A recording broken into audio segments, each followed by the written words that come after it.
সনাতনী হিন্দু সেনার প্রথম প্রতিষ্ঠা দিবস উদযাপিত হল শনিবার। এ উপলক্ষে রাজধানী মুক্তধারা অডিটোরিয়ামে এক আলোচনার আয়োজন করা হয়।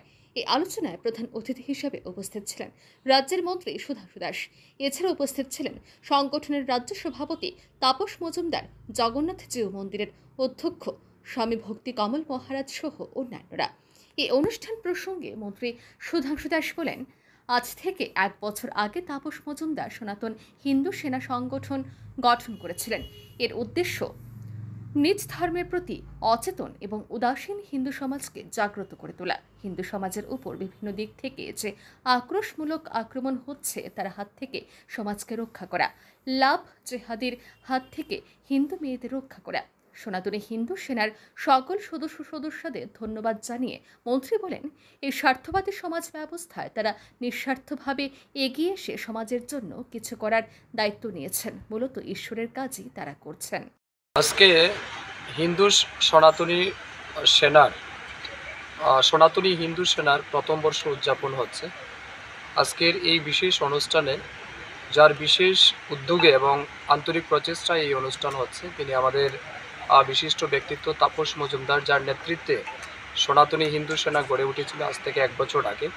উদ্দেশ্য একটাই, হিন্দু সমাজ আজও অচেতন, হিন্দু সমাজ আজও উদাসীন নিজ ধর্মের প্রতি, তাদেরকে যাতে ধর্মীয় চেতনায় উদ্বুদ্ধ করা, ধর্মীয় চেতনাকে জাগ্রত করা এবং সমাজের মধ্যে যে অন্যায়গুলি হচ্ছে বা হিন্দু সমাজের প্রতি যে রকমের আক্রোশ বা আক্রমণ বিভিন্ন দিক থেকে হচ্ছে, সেগুলি থেকে সমাজকে রক্ষা করা, লাভ জিহাদের হাত থেকে হিন্দু মেয়েদের রক্ষা করা, ল্যান্ড জিহাদের হাত থেকে হিন্দু বাঙালিদের জমি রক্ষা করা, এই সমস্ত উদ্দেশ্য নিয়েই কিন্তু আমাদের এই সনাতনী হিন্দু সেনা যাত্রা শুরু করেছিল। আজকে তার প্রথম বর্ষ।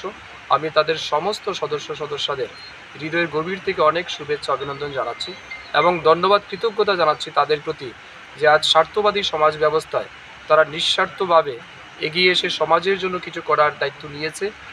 এদিন মন্ত্রী সুধাংশু দাস আরও বলেন, অস্তিত্ব রক্ষার তাগিদে আজকে সকল হিন্দুদের এক হতে হবে, এছাড়া অন্য কোনো পথ নেই।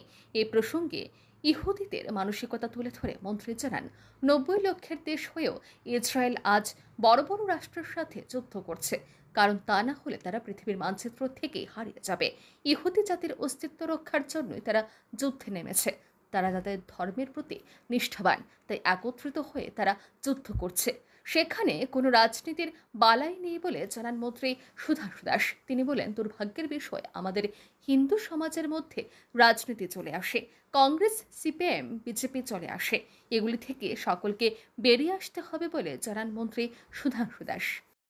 এক হতে হবে, অন্যথা কোনো রাস্তা নেই, সবাইকে এক হতে হবে।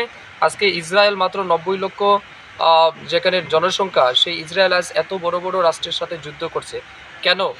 তারা যুদ্ধ করছে এই কারণে, নিজেদের এক্সিস্টেন্স বাঁচিয়ে রাখার জন্য। কারণ তারা জানে তারা যদি যুদ্ধ না করে তারা পৃথিবীর মানচিত্র থেকে মুছে যাবে।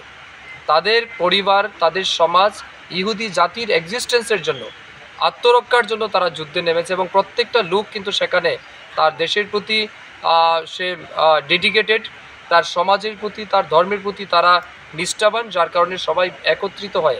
সেখানে কোনো রকমের রাজনীতি নেই। কিন্তু দুর্ভাগ্যের বিষয়, আমাদের হিন্দুদের মধ্যে রাজনীতি চলে আসে, সিপিএম, কংগ্রেস, বিজেপি চলে আসে। এগুলি হচ্ছে মূল কারণ, এগুলি থেকে বেরিয়ে আসতে হবে সমাজকে।